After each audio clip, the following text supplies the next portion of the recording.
Chapter 19. The library looked tranquil enough as I entered it, and the Sibyl, if Sibyl she were, was seated snugly enough in an easy-chair at the chimney-corner. She had on a red cloak and a black bonnet, or rather a broad-brimmed gypsy hat tied down with a striped handkerchief under her chin. An extinguished candle stood on the table. She was bending over the fire, and seemed reading in a little black book, like a prayer book, by the light of the blaze. She muttered the words to herself, as most old women do, while she read. She did not desist immediately on my entrance. It appeared she wished to finish a paragraph. I stood on the rug and warmed my hands, which were rather cold with sitting at a distance from the drawing-room fire. I felt now as composed as ever I did in my life. There was nothing indeed in the gypsy's appearance to trouble one's calm. She shut her book and slowly looked up. Her hat brim partially shaded her face, yet I could see, as she raised it, that it was a strange one. It looked all brown and black. Elf locks bristled out from beneath a white band which passed under her chin, and came half over her cheeks, or rather jaws. Her eyes confronted me at once with a bold and direct gaze. "Well, and you want your fortune told?" she said, in a voice as decided as her glance, as harsh as her features. "I don't care about it, mother. You may please yourself, but I ought to warn you, I have no faith." "It's like your impudence to say so. I expect it of you. I heard it in your step as you crossed the threshold." "Did you? You've a quick ear." "I have, and a quick eye, and a quick brain." "You need them all in your trade." "I do, especially when I've customers like you to deal with. Why don't you tremble?" "I'm not cold." "Why don't you turn pale?" "I am not sick." "Why don't you consult my art?" "I'm not silly." The old crone nickered a laugh under her bonnet and bandage. She then drew out a short black pipe, and lighting it, began to smoke. Having indulged a while in this sedative, she raised her bent body, took the pipe from her lips, and while gazing steadily at the fire, said very deliberately, "You are cold, you are sick, and you are silly." "Prove it," I rejoined. "I will, in a few words. You are cold because you are alone. No contact strikes the fire from you that is in you. You are sick because the best of feelings, the highest and sweetest given to man, keeps far away from you. You are silly because you suffer as you may. You will not beckon it to approach, nor will you stir one step to meet it where it waits you." She again put her short black pipe to her lips, and renewed her smoking with vigor. "You might say all that to almost anyone who you knew lived as a solitary dependent in a great house." "I might say it to almost anyone, but would it be true of almost anyone?" "In my circumstances." "Yes, just so, in your circumstances, but find me another precisely placed as you are." "It would be easy to find you thousands." "You could scarcely find me one. If you knew it, you are peculiarly situated. Very near happiness. Yes, within reach of it. The materials are all prepared. There only wants a movement to combine them. Chance laid them somewhat apart. Let them be once approached, and bliss results." "I don't understand enigmas. I never could guess a riddle in my life." "If you wish me to speak more plainly, show me your palm." "And I must cross it with silver, I suppose?" "To be sure." I gave her a shilling. She put it into an old stocking foot, which she took out of her pocket, and having tied it round and returned it, she told me to hold out my hand. I did. She arched her face to the palm, and pored over it without touching it. "It is too fine," said she. "I can make nothing of such a hand as that, almost without lines. Besides, what is in a palm? Destiny is not written there." "I believe you," said I. "No," she continued. "It is in the face, on the forehead, about the eyes, in the lines of the mouth. Kneel and lift up your head." "Ah, now you are coming to reality," I said as I obeyed her. "I shall begin to put some faith in you presently." I knelt within half a yard of her. She stirred the fire so that a ripple of light broke from the disturbed coal. The glare, however, as she sat, only threw her face into deeper shadow. Mine it illumined. "I wonder with what feelings you came to me tonight," she said when she had examined me a while. "I wonder what thoughts are busy in your heart during all the hours you sit in yonder room with the fine people flitting before you like shapes in a magic lantern. Just as little sympathetic communion passing between you and them as if they were really mere shadows of human forms, and not the actual substance." "I feel tired often, sleepy sometimes, but seldom sad." "Then you have some secret hope to buoy you up and please you with whispers of the future?" "Not I. The utmost I hope is to save enough money out of my earnings to set up a school some day in a little house rented by myself." "A mean nutriment for the spirit to exist on, and sitting in that window-seat. You see, I know your habits." "You have learned them from the servants." "Ah, you think yourself sharp. Well, perhaps I have. To speak truth, I have an acquaintance with one of them, Mrs. Poole." I started to my feet when I heard the name. "You have you?" thought I. "There is diablerie in the business after all, then." "Don't be alarmed," continued the strange being. "She is a safe hand, is Mrs. Poole, close and quiet. Anyone may repose confidence in her. But as I was saying, sitting in that window-seat, do you think of nothing but your future school? Have you no present interest in any of the company who occupy the sofas and chairs before you? Is there not one face you study, one figure whose movements you follow with at least curiosity?" "I like to observe all the faces and all the figures." "But you never single one from the rest? Or it may be two?" "I do frequently, when the gestures or looks of a pair seem telling a tale. It amuses me to watch them." "What tale do you like best to hear?" "Oh, I have not much choice." They generally run on the same theme, courtship, and promise to end in the same catastrophe, marriage. "And do you like that monotonous theme?" "Positively I don't care about it. It is nothing to me." "Nothing to you? When a lady, young and full of life and health, charming with beauty and endowed with the gifts of rank and fortune, sits and smiles in the eyes of a gentleman you—" "I what?" "You know, and perhaps think well of." "I don't know the gentlemen here. I have scarcely interchanged a syllable with one of them, and as to thinking well of them, I consider some respectable and stately and middle-aged, and others young, dashing, handsome, and lively. But certainly they are all at liberty to be the recipients of whose smiles they please, without my feeling disposed to consider the transaction of any moment to me." "You don't know the gentlemen here? You have not exchanged a syllable with one of them? Will you say that of the master of the house?" "He is not at home." "A profound remark, a most ingenious quibble. He went to Millcote this morning, and will be back here tonight or tomorrow.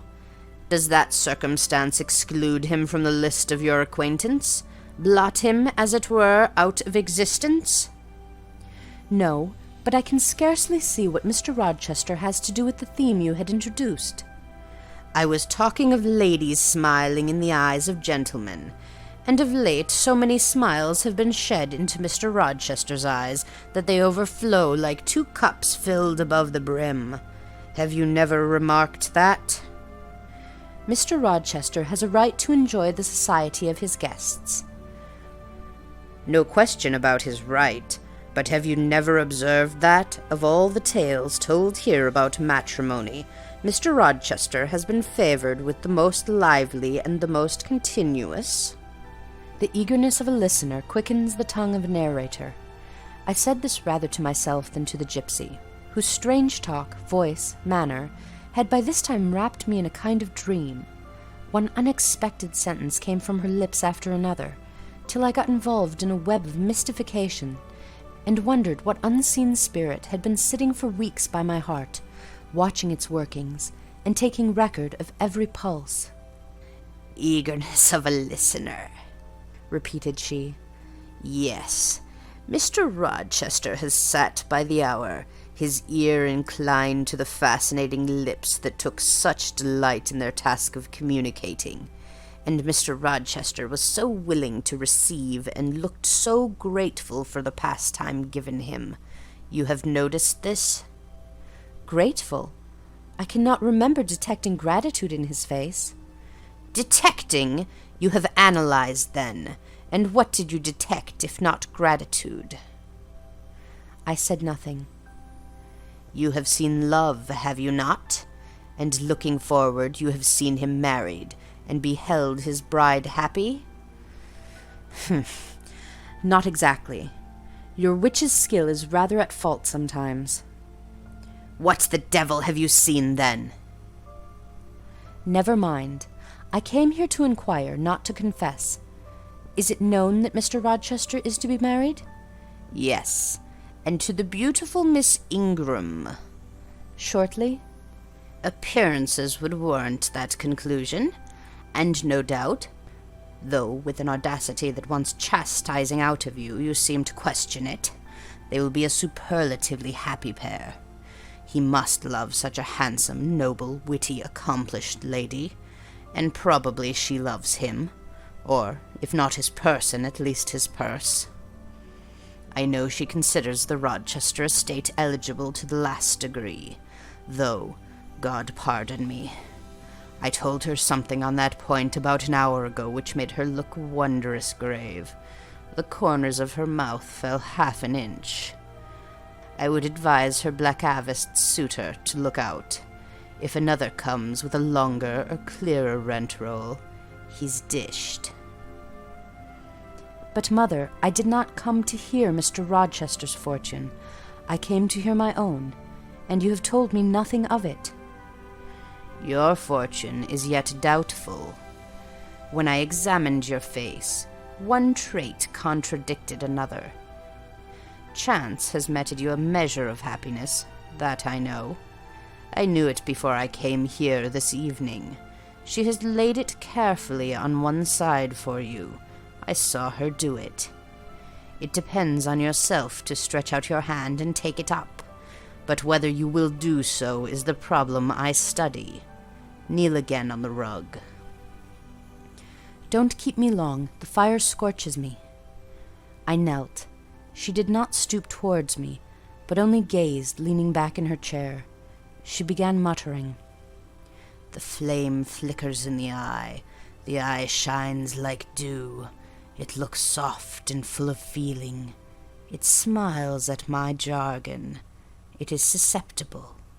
Impression follows impression through its clear sphere. Where it ceases to smile, it is sad. An unconscious lassitude weighs on the lid. That signifies melancholy resulting from loneliness. It turns from me. It will not suffer further scrutiny. It seems to deny by a mocking glance the truth of the discoveries I have already made. To disown the charge of both sensibility and chagrin, its pride and reserve only confirm me in my opinion. The eye is favourable. As to the mouth, it delights at times in laughter. It is disposed to impart all that the brain conceives, though I dare say it would be silent on much the heart experiences. Mobile and flexible, it was never intended to be compressed in the eternal silence of solitude. It is a mouth which should speak much and smile often, and have human affection for its interlocutor. That feature is too propitious. I see no enemy to a fortunate issue but in the brow, and that brow professes to say, I can live alone if self-respect and circumstance require me so to do. I need not sell my soul to buy bliss. I have an inward treasure born with me, which can keep me alive if all extraneous delights should be withheld, or offered only at a price I cannot afford to give.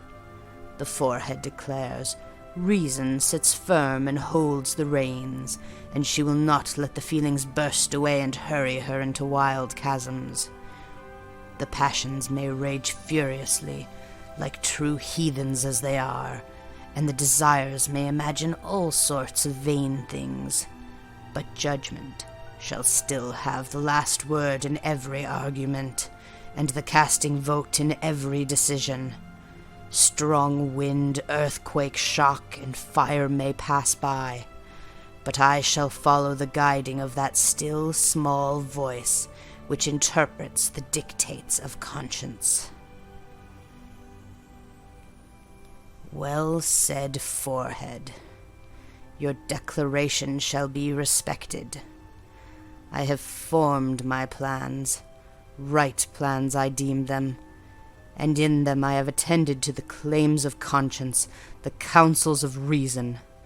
I know how soon youth would fade and the bloom perish, if, in the cup of bliss offered, but one dreg of shame, or one flavour of remorse were detected. And I do not want sacrifice, sorrow, disillusion. Such is not my taste. I wish to foster, not to blight, to earn gratitude, not to wring tears of blood, no, nor of brine. My harvest must be in smiles, in endearments, in sweet. That will do. I think I rave in a kind of exquisite delirium. I should wish now to protract this moment ad infinitum, but I dare not. So far I have governed myself thoroughly. I have acted as I inwardly swore I would act, but further might try me beyond my strength. Rise, Miss Eyre, leave me, the play is played out. Where was I? Did I wake or sleep? Had I been dreaming? Did I dream still? The old woman's voice had changed, her accent, her gesture, and all were familiar to me as my own face in a glass, as the speech of my own tongue. I got up, but did not go. I looked. I stirred the fire, and I looked again. But she drew her bonnet and her bandage closer about her face, and again beckoned me to depart. The flame illuminated her hand stretched out. Roused now and on the alert for discoveries, I at once noticed that hand. It was no more the withered limb of an eld than my own. It was a rounded, supple member, with smooth fingers symmetrically turned. A broad ring flashed on the little finger, and stooping forward, I looked at it, and saw a gem I had seen 100 times before. Again I looked at the face, which was no longer turned from me. On the contrary, the bonnet was doffed, the bandage displaced, the head advanced. "Well, Jane, do you know me?" asked the familiar voice. "Only take off the red cloak, sir, and then—" "But the string is in a knot. Help me." "Break it, sir." "There, then, off, ye lendings!" And Mr. Rochester stepped out of his disguise. "Now, sir, what a strange idea!" "But well carried out, eh? Don't you think so?" "With the ladies you must have managed well." "But not with you?" "You did not act the character of a gypsy with me." "What character did I act? My own?" "No, some unaccountable one. In short, I believe you have been trying to draw me out. Or in. You have been talking nonsense to make me talk nonsense.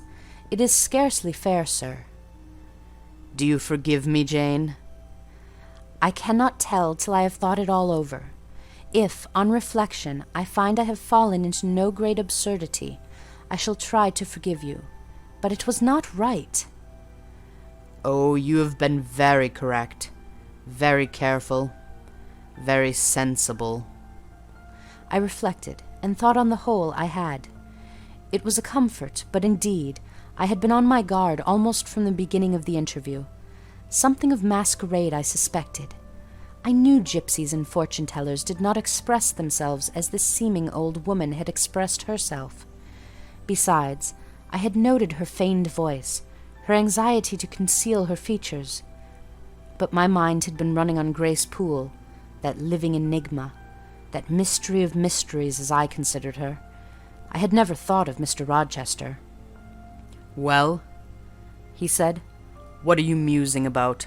What does that grave smile signify?" Wonder and self-congratulation, sir.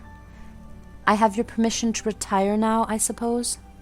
No, stay a moment, and tell me what the people in the drawing-room yonder are doing.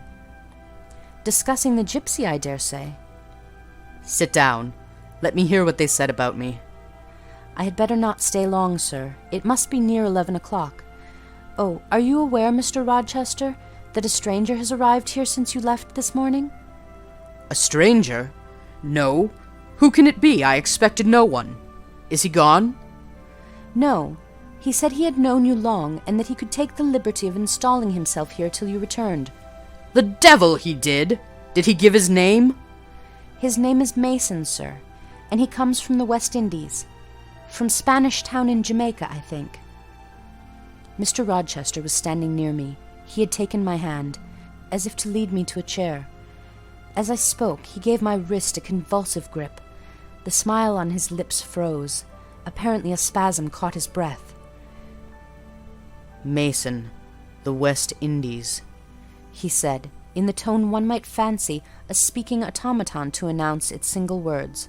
Mason, the West Indies, he reiterated, and he went over the syllables 3 times, growing, in the interval of speaking, whiter than ashes.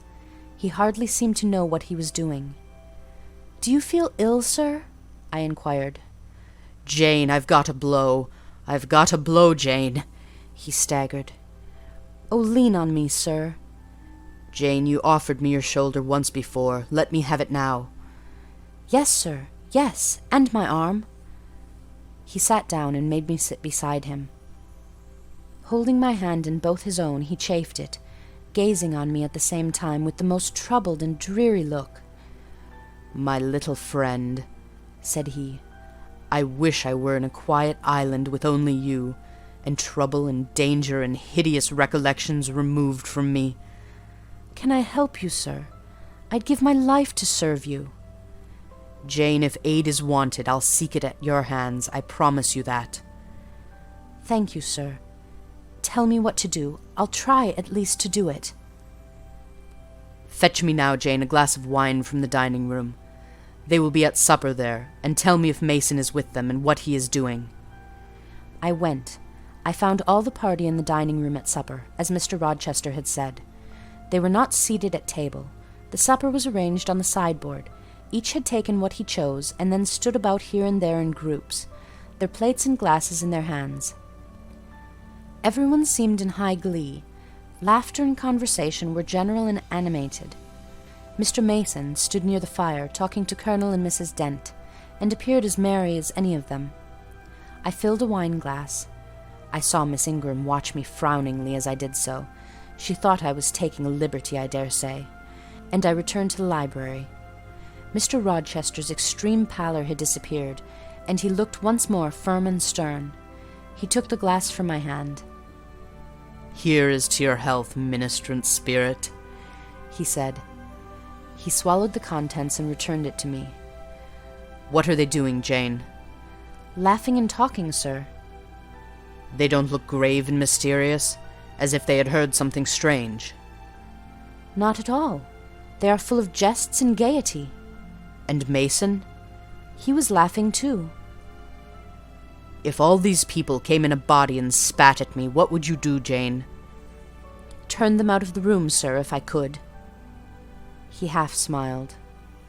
"But if I were to go to them, and they only looked at me coldly, and whispered sneeringly amongst each other, and then dropped off and left me one by one, what then? Would you go with them?"